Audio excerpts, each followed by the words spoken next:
ನೀಚರೇ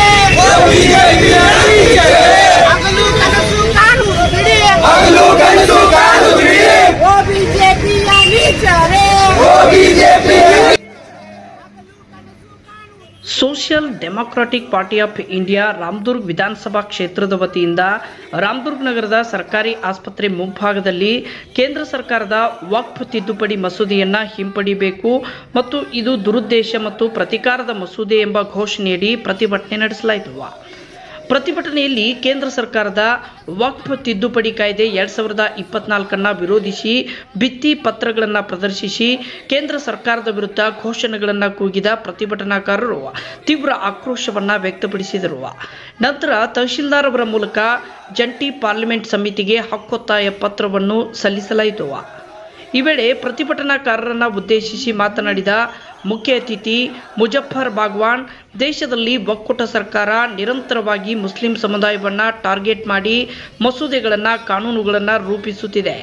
BJP ಅಧಿಕಾರದಲ್ಲಿರುವ ರಾಜ್ಯಗಳಲ್ಲಿ ನಿರಂತರವಾಗಿ ಮುಸ್ಲಿಮರ ಮೇಲೆ ದಾಳಿಗಳು ನಡೆಯುತ್ತಿವೆ.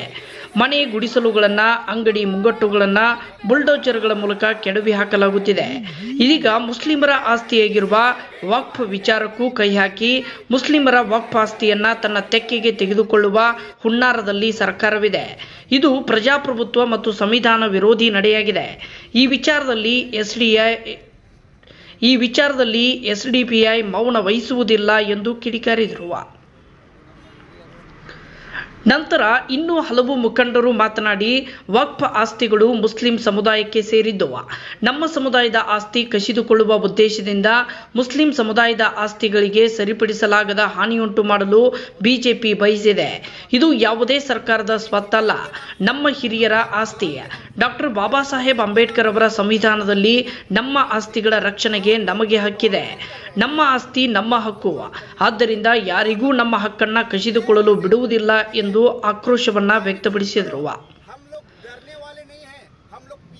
ಪ್ರತಿಭಟನೆಯಲ್ಲಿ ಪಕ್ಷದ ನಾಯಕರುಗಳಾದ ಎಸ್ಡಿಪಿಐ ಜಿಲ್ಲಾ ಸಮಿತಿ ಸದಸ್ಯರಾದ ತಾಹಿರ್ ಶೇಖ್, ರಾಮದುರ್ಗ್ ವಿಧಾನಸಭಾ ಕ್ಷೇತ್ರ ಸಮಿತಿ ಅಧ್ಯಕ್ಷ ಜಾಕೀರ್ ಕೌಜಲ್ಗಿ, ಉಪಾಧ್ಯಕ್ಷ ಸಾದಿಕ್ ತಿಲಾವರ್, ಕಾರ್ಯದರ್ಶಿ ಇಲಿಯಾಸ್ ಪೆಂಡಾರಿ, ಉಪ ಕಾರ್ಯದರ್ಶಿ ಅಲ್ತಾಫ್ ಮುಲ್ಲಾ ಸೇರಿದಂತೆ ಅನೇಕ ಮುಸ್ಲಿಂ ಸಮಾಜದ ಮುಖಂಡರು ಪ್ರತಿಭಟನೆಯಲ್ಲಿ ಭಾಗವಹಿಸಿದ್ದರು. ವರದಿ ಅಫ್ತಾಬ್ ಸರ್ಮುಲ್ಲಾ, ಭೀಮವಾದ ನ್ಯೂಸ್, ರಾಮದುರ್ಗ. 7 बागा खजूर के बागात खरीदे और अल्लाह के रास्ते में वक्फ किया। ये जो इससे आने वाला प्रॉफिट हमारे जो यतीम बच्चे के एजुकेशन सिस्टम को स्ट्रॉन्ग करने के लिए यूटिलाइज होता है। उसी तरह हमारे बेवाएं रहती हैं, उनके लिए ये पैसा यूटिलाइज होता है। हमारे कम्युनिटी में जो मजलूम रहते हैं उनके लिए ये पैसा यूटिलाइज होता है। उसी तरह हजरत उमर रज़ियल्लाहु ताला खैबर की जमीन खरीदे और अल्लाह के रास्ते पे वक्फ किया।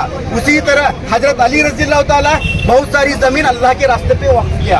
उसी तरह हजरत अबू बकर सिद्दीक रज़ियल्लाहु ताला बहुत सारी प्रॉपर्टी अल्लाह के रास्ते पे वक्फ किया।